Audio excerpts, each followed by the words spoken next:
This is Charleston, South Carolina, where remnants of the past linger on every corner. It's home to more than 400 churches, their symbols of faith etched into the horizon. Charleston is referred to as the Holy City simply because of its number of churches. During the days of the American Revolution and such, it was considered a place of relative religious freedom for groups such as the French Huguenots, the Catholics, and even the Jews. And tucked away near the Charleston Harbor stands Mother Emmanuel, an AME church whose history stretches back to the days of slavery. The congregation settled here in 1891 and became a beacon of hope during the 1960s, advocating civil rights leaders like Martin Luther King Jr. I don't see the answer to our problem in riots. So my slogan is not burn, baby, burn. My slogan is build, baby, build. Organize, baby, organize. He told the audience, I believe consistently in nonviolence. From a moral point of view, this isn't the way. From a practical point of view, this isn't the way. Mother Emmanuel listened, and through the years, they lived and preached in love, acting as agents of peace in times of disunity. Then hate challenged their resolve. All units responding, 110 Calhoun Street. Give me at least 4 medic units. June 17, 2015, members of Mother Emmanuel welcome a stranger into their Wednesday night Bible study. An hour later, that stranger opens fire. Respond to incident 10, incident 10. I copy several victims, advising of an active shooter, multiple people down. One of the men in the Bible study was Reverend Daniel Simmons Sr., a church staff member and beloved grandfather of 4. My dad called me and told me, hey, I might be going to Charleston. There was a shooting at your grandfather's church. Whether he was there or not, I'm on my way. I got home, I turned on CNN, and it was like breaking news. I was watching and praying all night. We really didn't want that to be him.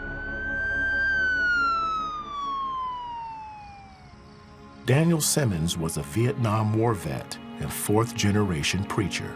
He answered to the name Dan, but those at Mother Emmanuel knew him as Super Simmons.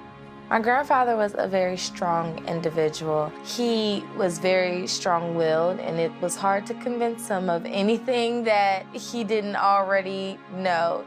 In the same respect, I would say that he was very strong in his faith. In his home, we saw like a stack of sermons that he just written out. He had a sermon for almost anything that you can think of. He loved the AME Church. I don't think that he would have preferred to be any other place, knowing how much he loved to study the Bible. At 9:05 this evening, we received a call of a shooting that had occurred at the church here on Calhoun Street. There were 8 deceased individuals inside of the church. But the 9th victim, Alana's grandfather, was still breathing. He suffered multiple gunshot wounds and was rushed to the hospital.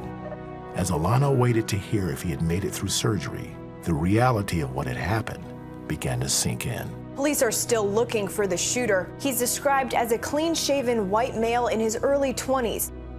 The only reason someone could walk into church and shoot people praying is out of hate. The Department of Justice has opened a hate crime investigation into this shooting incident. How did this happen? Why did this happen? I can't believe this happened. They're God's people. I wanted him to be able to survive this situation. I wanted to be able to just talk to him one more time. Hours later, Alana got another call. Her grandfather didn't make it.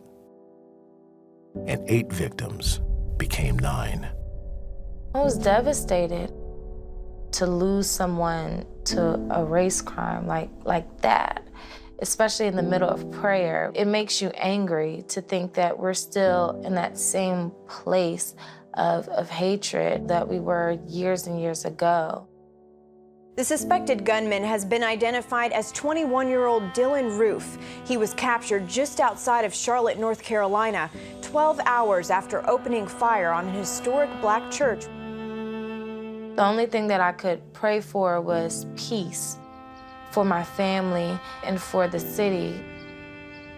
Racial tensions rise and the community is divided. That's what I expected. And I will tell you, there's a lot of prayer in this state. And so you are going to see all of us try and lift these 9 families up in prayer because they need us. The blood of the mother Emmanuel 9 requires us to work. The world cannot understand why we're not crying at this moment, why we're not bitter. 2 days after the shooting, a bunch of us marched to Mother Emmanuel. We were clapping and singing spirituals like, "Victory is mine, victory is mine, victory today is mine." As we were getting up to the church and singing these songs, we heard this foreign sound coming from the middle of the street. And we turned around. The Jewish community of Charleston made a circle in the middle of the street and did the Kaddish, which is their Hebrew prayer of the dead, as a gesture of solidarity with us in that tragedy. The following day, the surviving families came together for Roof's bond hearing. With emotions running high, a few of the family members approached the front of the courtroom to confront the man who had murdered their loved ones. You took something very precious away from me. I would never talk to her ever again. I would never be able to hold her again. But I forgive you. I forgive you and my family forgive you.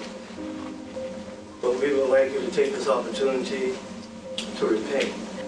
Give your life to the one who matters the most, Christ. Every fiber in my body hurts, and I'll never be the same. But may God have mercy on you.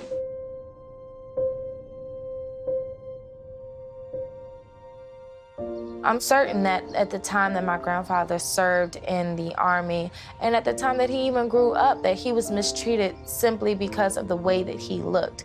He never in his life would have been the kind to harbor negative feelings. He had to forgive them so that he could go on and live in love. And she knew there was only one way that she could truly honor his memory: by forgiving his killer. Although my grandfather and the other victims died at the hands of hate, this is proof. Everyone's plea for your soul is proof that they lived in love and their legacies will live in love. So hate won't win. What started as a show of forgiveness in a courtroom has now become a movement that Alana calls Hate Won't Win. It is inspiring communities all over the country, and it is all in honor of her grandfather. To show you that I can love you and you can love me, and we can work together to better our community. That's what Hate Won't Win movement is all about. I know that he's looking down on how we've chosen to carry on his legacy, that he would be very, very proud of what we're doing. While the tragedy within these walls will never be forgotten, the 9 lives taken out of hate live on in the hearts of those who have chosen to love. One thing that we can say for now is that there was this city called Charleston who refused to listen to the voices of madness and chose wise counsel and handled the situation with grace and dignity. Knowing my grandfather, he wouldn't have had it any other way. Yes, I lost my grandfather. Yes, other people lost their lives. Yes, hate brought us here, but look where love is going to take us.